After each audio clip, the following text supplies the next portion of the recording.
As a child, I was molested by a man who was my father's age, and that molestation went on for almost 2 years. And when that happened to me, I felt I was no longer useful, and there wasn't anything good that could come. I felt like I was dirty and raggedy, and I couldn't obtain, that purity that I had before. I grew up very desperate, and I would think of ways, because I felt like, what's the reason for me being here?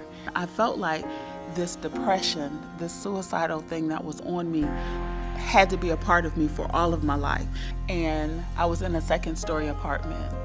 I was just so heavy. I turned off the lights and locked the doors, and I took the phone off the hook, and I took every pill that was available in the house.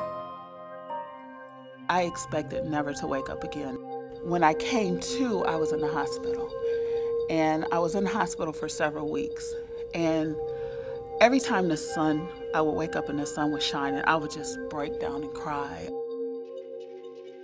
I felt so desperate. I would only feel free when I was at church. Pastor was ministering like he always does, and for some reason, this particular day, it was like the light came on, and he was saying, your mind is the arena for this spiritual battle.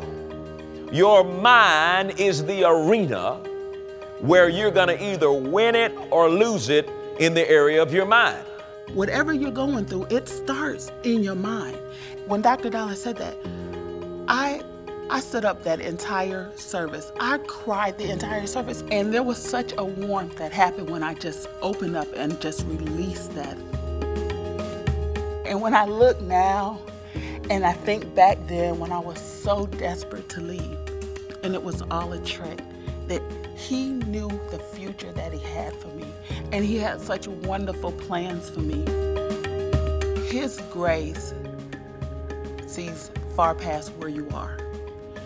His grace holds you when you don't know you're being held, and keeps you when you don't know that you're being kept.